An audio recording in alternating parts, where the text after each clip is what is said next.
Welcome back, everybody, to We Are TPM with myself, Kyle Teixeira. You're sitting, listening to, and sitting next to John Teixeira.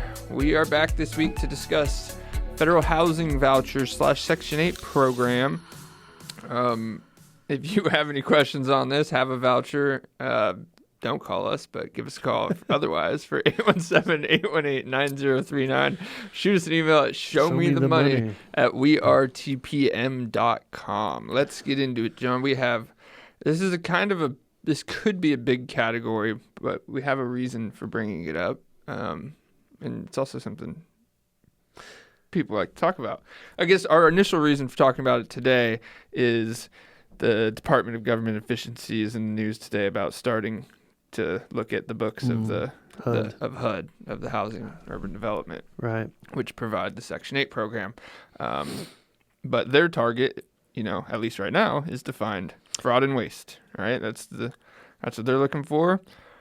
We have a lot of experience with the voucher program in Section 8, so let's get into it. What are your perspective on what it is, and first and foremost, the reason why this is a topic and people know Section 8 as a term because it's been around since like the 70s.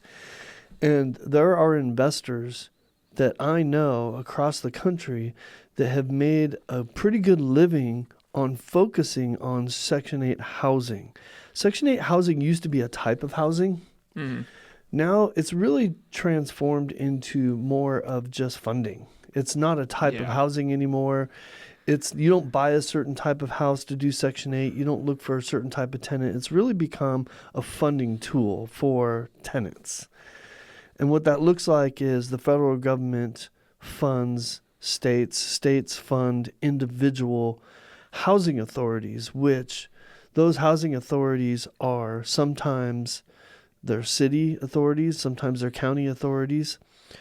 And they cross borders nowadays. It's strange how we do it, how they do it. But basically, they are funded, given money to give to pay rent, either partial rent or all of rent for tenants that apply for the Section 8 program with those particular authorities.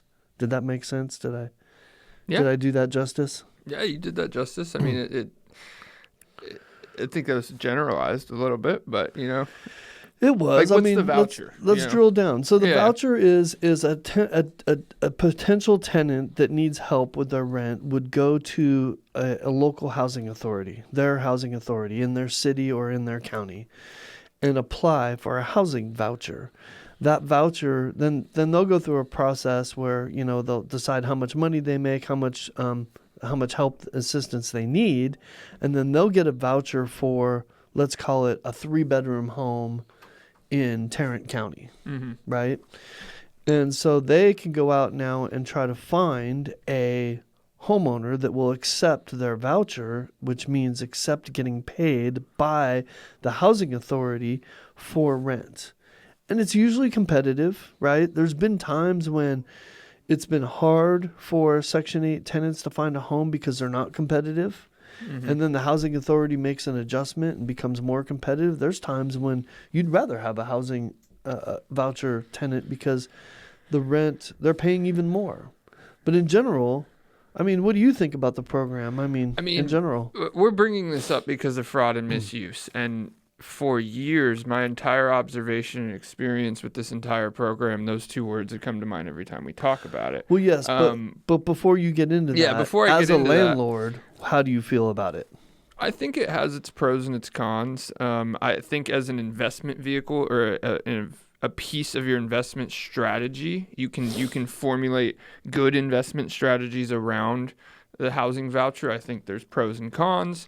I do want to bring up that, I guess most of what we're going to talk about is very specific to the DFW Metroplex, Texas area, because the housing authorities do work at a local level, but in general, they all work at a high level the same way, and then how they execute that stuff, can vary. But it's also not easy to get a housing voucher. At least it didn't used to be. It was for a little bit there. But, they only open it for applications I think it's every year during like a month. There's like a month every year, kind of like insurance openings where, you can apply and then you may not get it for 2 years. But it's one of those things that like once you do get it, you're pretty much locked in until you lose it. Yeah, that's or until your changed a little income bit. changes. Yeah. So Yeah, that's changed a little bit. Actually, there used to be programs with the housing authorities that would help these tenants turn into homeowners and actually pay their down payment closing costs to get them out of the Section 8 program, right?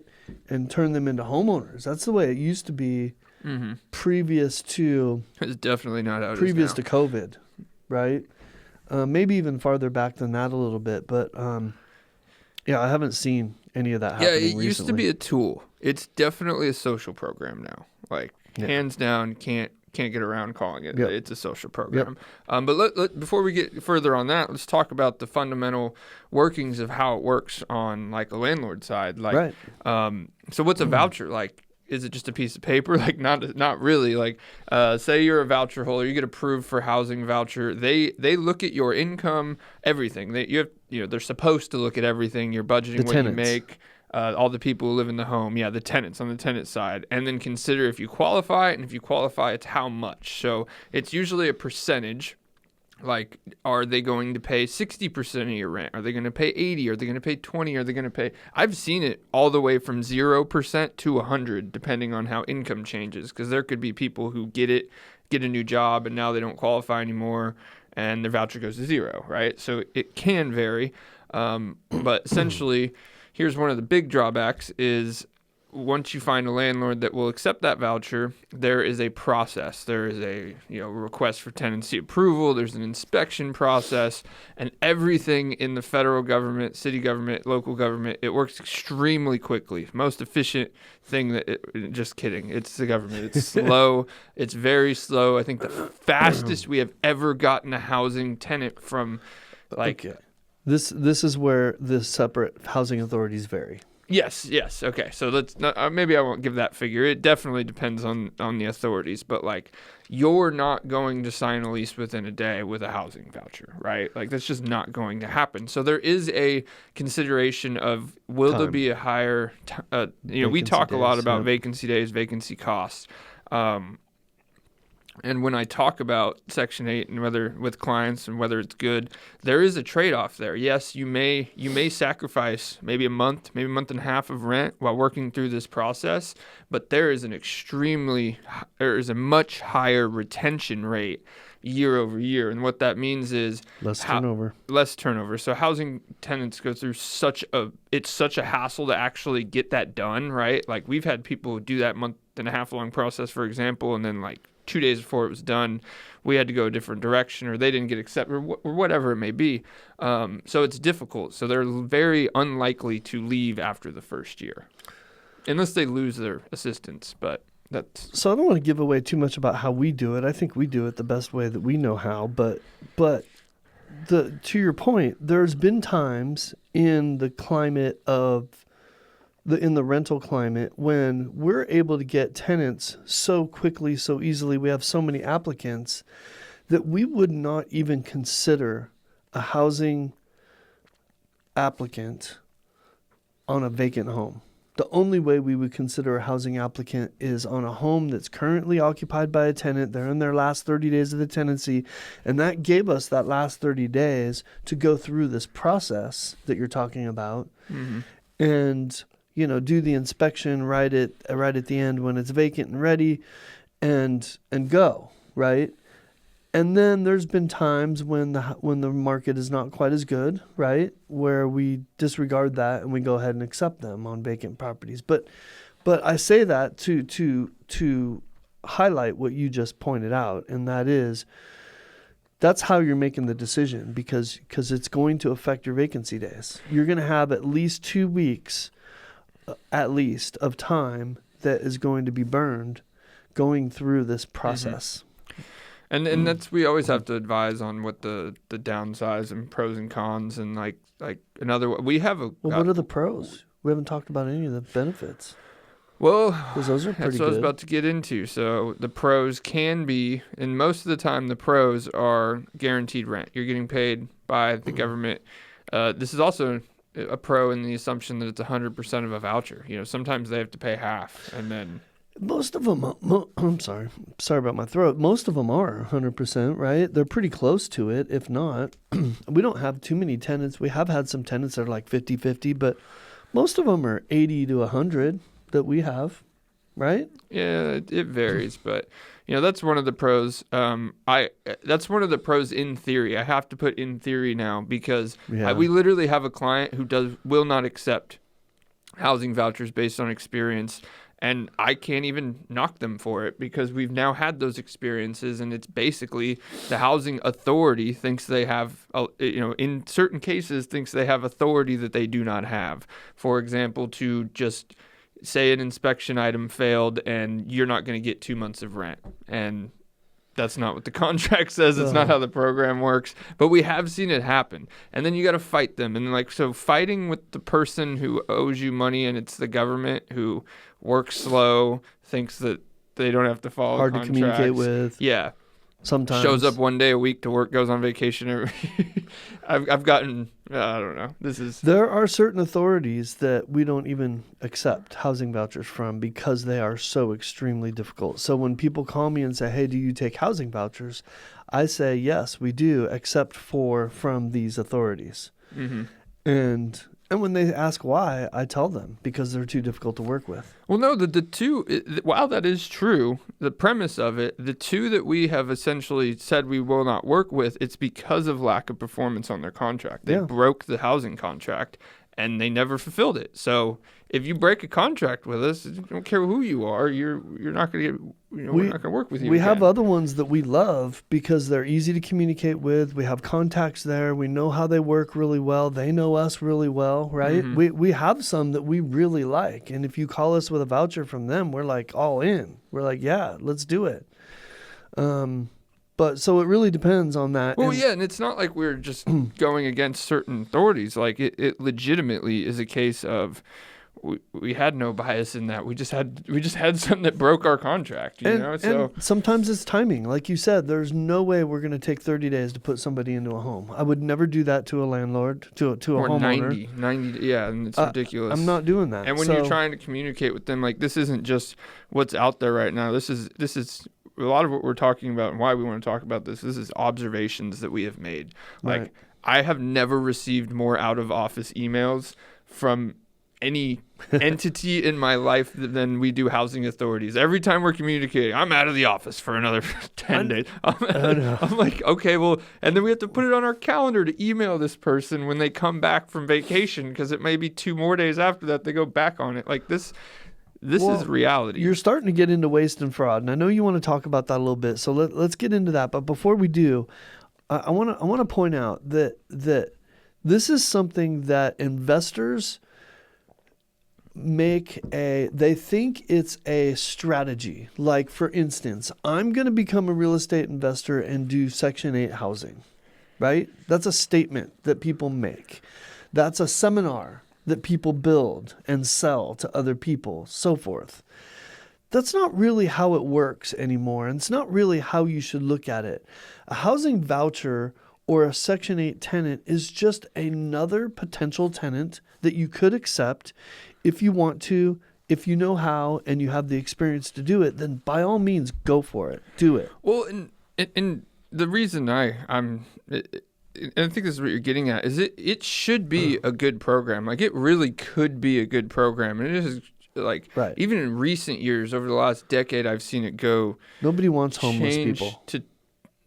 What? Nobody likes No, we don't want homeless people. I think these vouchers should exist, but I've also seen the entire experience isn't what it should be. Right. Like, and these People are take straight up advantage. observations. Like the rate of fraud, and I'll skip this for now, but it being taken advantage of is one thing, but how it's qualified and how it's used doesn't make any sense to me. So, like, essentially, they could give out more vouchers than they do if they were to use them differently. Like, if a person works in an area and applies for a housing voucher, this is where they work, or they don't work. So if you're giving free housing to someone because they don't work and they have 4 kids or whatever, and then these vouchers have been expanded to utilities and groceries and living expenses, and then now you're going to give them free reign to live wherever they want, it doesn't make any sense. It doesn't make any sense to spend $6,000 a month on a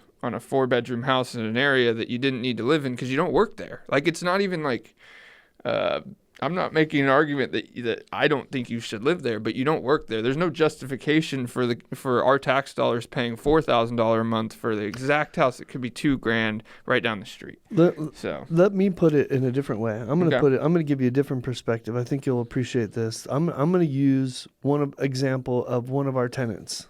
Okay, no names or anything, obviously. 2 very capable people, very capable of working. Absolutely no restrictions on them physically whatsoever, right? Smart people. One of them is a real estate agent, so we all know how easy it is for real estate agents to, quote unquote, hide their income, right? And we also know how much real estate agents have made over the course of the last decade. We have had this tenant for 6 years, maybe somewhere in there. They have been on the housing program in one of our homes the entire time. Again, 2 people, as far as I know, working, or at least capable of working. No kids, no restrictions whatsoever. Living on our taxpayer dime. Mm-hmm. And as a landlord, I'm allowing it because of all the positives, right? For the landlord, right? We get paid every month. That's what's important to us. We have guaranteed income that we don't have to worry about. It's not late. So that's what you and I have to worry about, is what we have to worry about our homeowners. You know, we have a fiduciary commitment to them.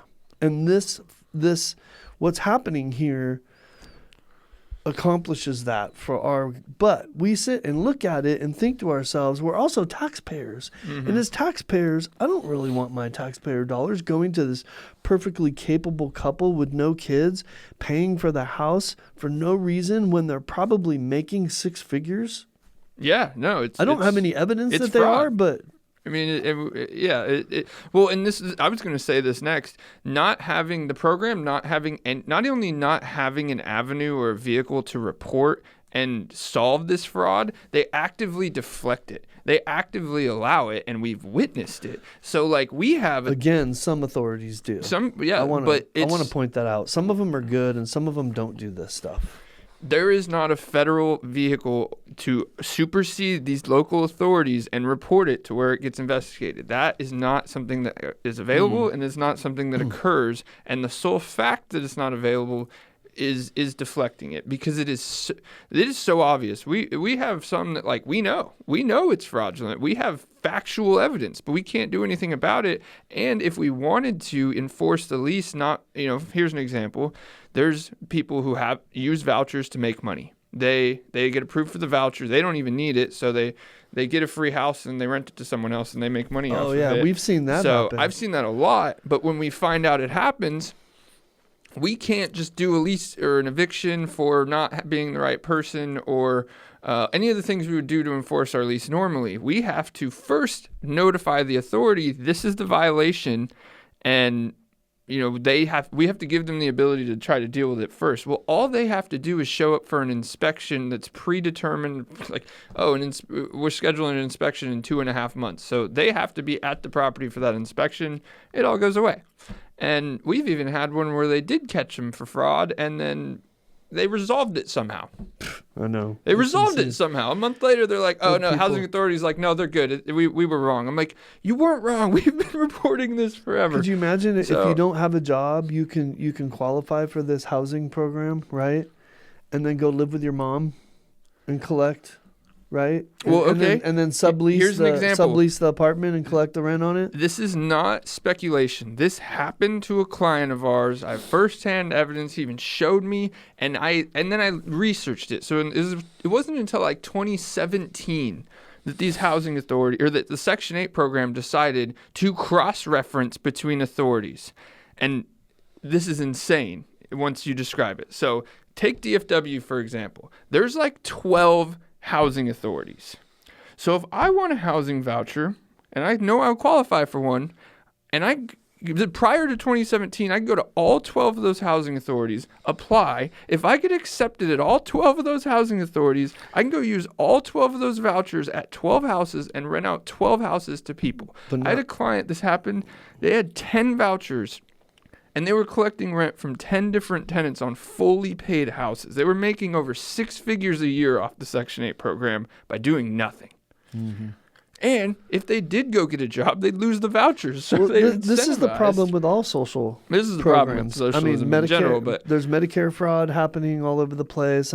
But we've been talking about this for over 5 years, that our opinion is, or our observation is that like these voucher programs it's not a single digit percentage. No. It's a high percentage of this program is at minimum abuse. And then how it's executed. So, who they give the vouchers to is extremely biased. And I can't really go into, but my observation is it's extremely biased in a way it shouldn't be. There's a bias for race and minorities, but those are all actually in law. Ironically, that's what DEI is. But the parts that aren't part of the law, the incomes don't make any sense. So you'll see like some people that get fully compensated, but because they have to show us at least the initial budget approval. They have to show us what they're getting and why they were approved for this. And then it's like, well, why was this person approved for all this money when they make this much and have, it doesn't equate. It doesn't make any sense. And it clearly how it's executed up at the housing authority is extremely biased. So, that's our observation. Yeah. And as a landlord, then my recommendation would be consider it as an acceptable alternative to find tenants and to rent your homes, right?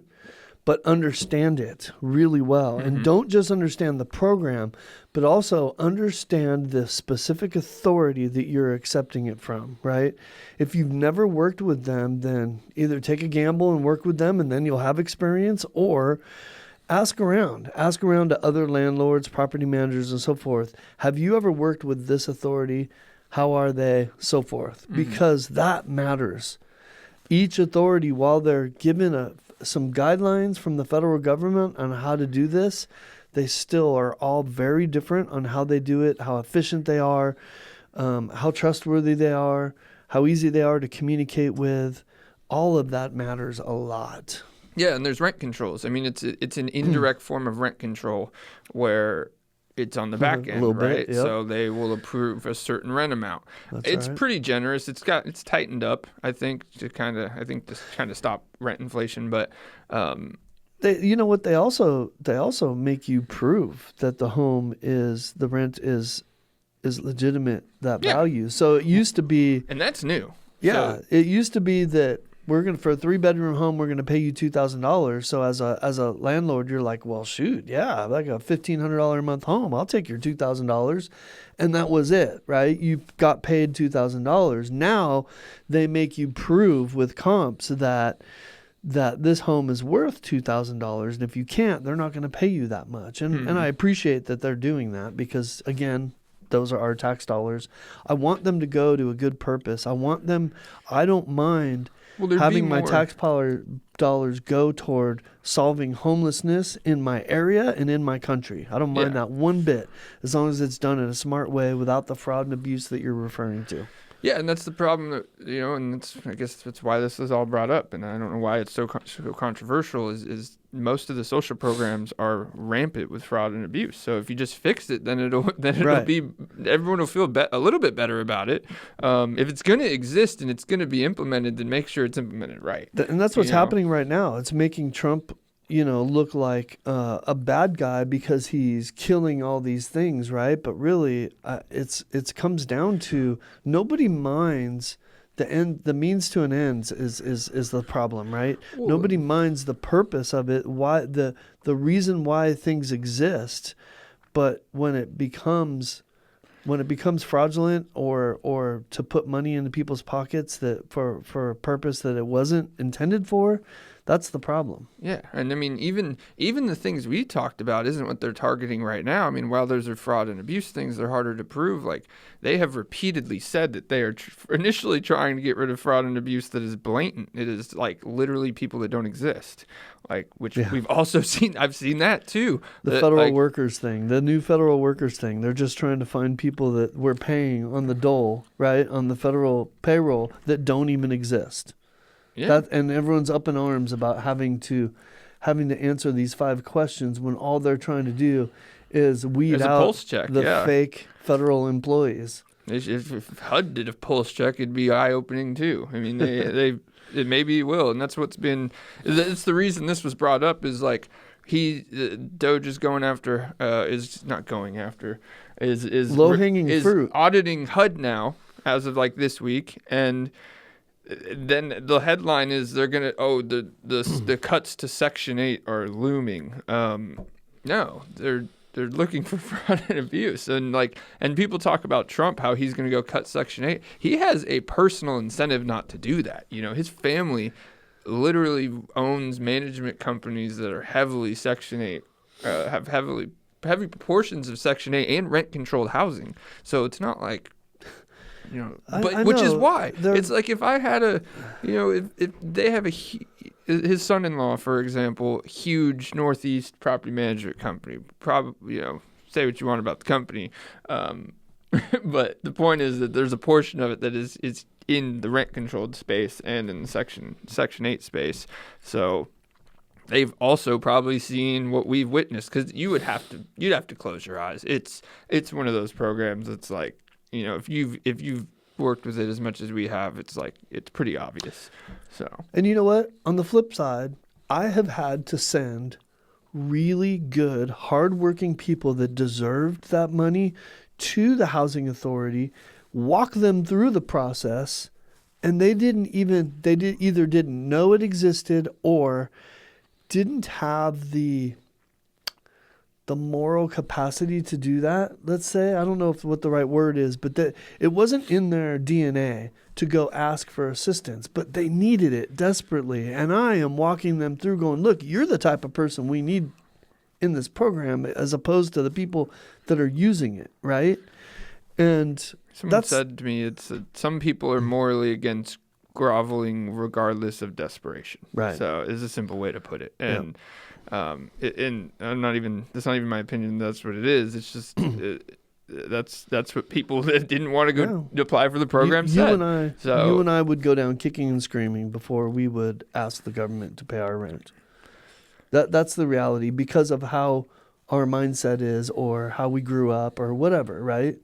There's other people that are exactly the opposite of that. Also seeing the amount of work that would go into getting approved and getting into a house for a voucher. I could get a job instead. You could go make that money with the amount of effort that takes. So, but this, this is not to say, this is talking about what we've witnessed. This is not to say that we don't work with them. Like, we've witnessed all this because we are actively involved with working with voucher holders. They're not all bad. They all need homes, like we don't make these judgments when it comes to us. It's a business decision. It's like, does the homeowner want to take it? Do we have time to take it? Will the housing authority even work in this house?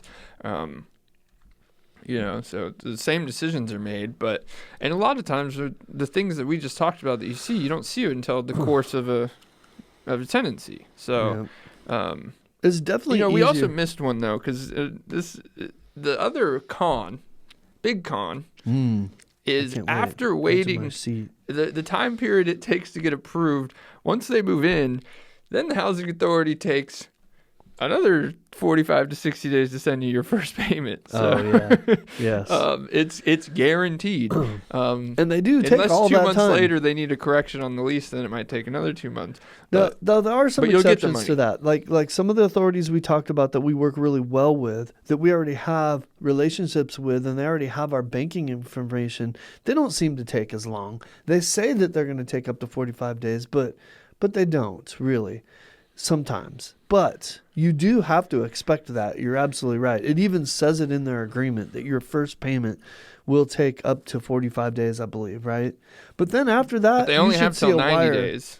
You should see a wire after that point every single month on the last day of the month is usually when it comes in, I believe, right? Or the last business day of the month or something like that. You'll see that wire every single month. They have 2 days.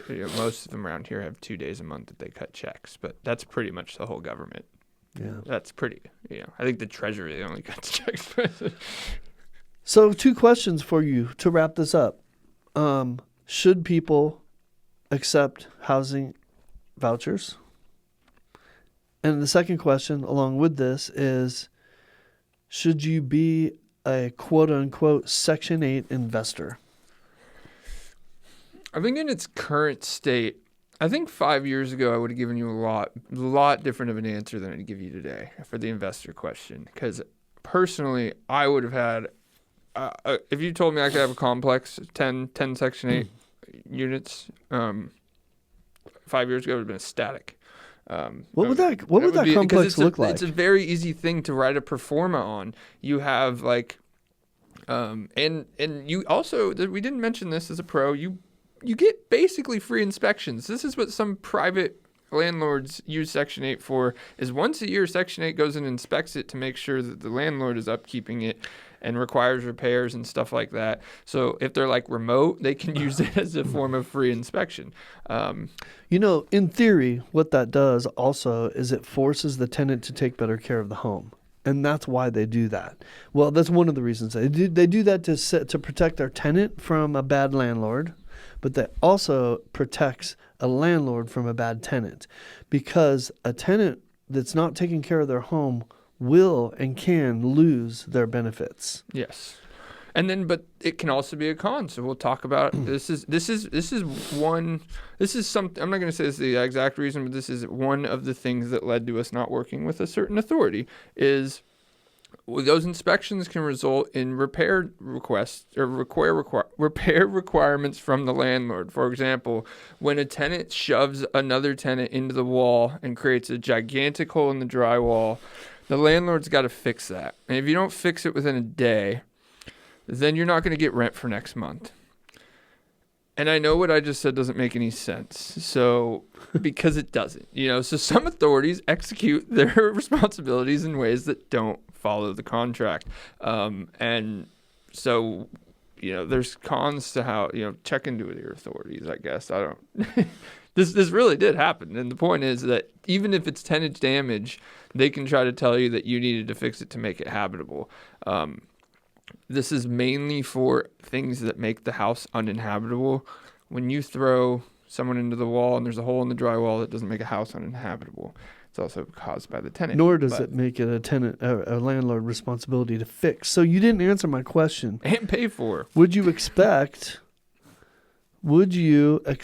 housing vouchers as an investor, or would you advise somebody to be a quote unquote Section 8 investor? No, because no to the second one. I know the answer to your first one because you accept them all the time. Yeah, but you're asking me would I be a Section 8 investor where I dedicate to to doing that? Yep. No, because it would give them way too. They've ruined diversification, right? You would have to diversify because of all these cons that we've talked about and the wild card that is now these housing authorities. They didn't used to be a wild card. So would you just accept a housing voucher for one of your units? Yeah. Yeah, we'd consider it based on the case. I mean, like I said, we accept them now. We just see the the fraud and abuse. So and so I would act and get experience. So I wouldn't take 10 vouchers from one housing authority without taking one and seeing how it goes because they're overreaching. At least in our area, there are some that are overreaching. Yep. So they have a job and they're doing something else. Yep. So, but I mean, that happens. So. And they have a purpose, and some of them are good, and some of the people working in those authorities are your typical government workers that don't care. They're there for a paycheck. They don't give a crap about any of it. Some of them are really good-hearted people that are there for the right reasons and trying to do good for our society, right? That's hard to do when you're working for the government. It's hard to do when you're using government funds and you have guidelines. So I get it. It's not a foolproof system. It's never going to be 100% foolproof. But each authority has its own personality. Each authority is more efficient than others. And and I wish and this is our observation, but we've also seen it and talked to a lot of these tenants and voucher holders. It's hard from their side too. And a lot of people will make the argument that because it's hard from their side, that's a good way of weeding out the fraud and misuse, which is a common argument about some of these programs. And I make the complete opposite argument. No, it's easier for the people who know what steps to take. And the people executing fraud and misuse are doing it over and over, so they know the exact path to get it done. And that reminds me of one of my biggest red flags. It's an advantage from them. Yeah, one of my biggest red flags when I get on a call. So there's 2 calls I get a lot. One, do you take housing vouchers? Okay. So I have a script for my answer for that, right? But 2, the other big red flag that you get, and this should be a red flag to everybody listening, regarding Section 8, regarding anything at all. If you hear this from somebody, it should be a huge red flag. I don't care if you're a property manager, a real estate agent, homeowner renting your own home, whatever. If you hear somebody say and ask you, their first question is, are you a homeowner or are you managing the property? If that's the first question that somebody asks you, then run. Like, that's not somebody you want to rent to for so many reasons. And we could do a whole nother podcast on all the reasons why, right? Yeah, we've talked about that. And so I'm not going to get into that, but I was thinking about that as we're talking about Section 8, because that is often how people that know the Section 8 program, that is often their first question, because they're trying to get to those people, right, that don't know, that don't have the experience, that they can one up on, right? That they can kind of take advantage of the system on. Sometimes. And so you just have to be careful. There's a version of that question that's not a red flag. Some people ask, "Are you registered?" Or there is a follow-up question that can turn that into a yellow green flag, which is, I was asking to see if you're registered with my housing authority, because they could have already. I've never gotten that question. I have gotten that question. I haven't.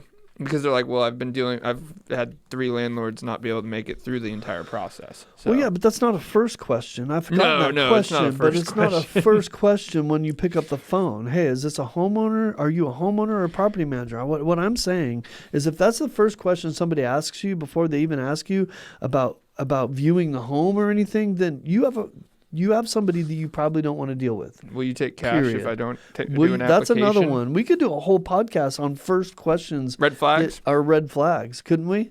You want to do that? Maybe next week we ought to do one called Red Flags. Red flags? Red flags. Get ourselves in trouble. No, I'm just kidding. Well, if you guys have any questions about the housing program, Section 8, federally funded things that involve housing and urban development. Don't call us. Don't call us and ask if we are a property manager or a landlord. But if you are a landlord and want help with any of these things, I think if you are doing Section 8... Definitely call us. Yeah, definitely call us. There's an experience factor, especially in my few years, that make this easy or hard. So give us a call, 817-818-9039. Shoot us an email at showmethemoney@wearetpm.com. John and Kyle are out. We're going.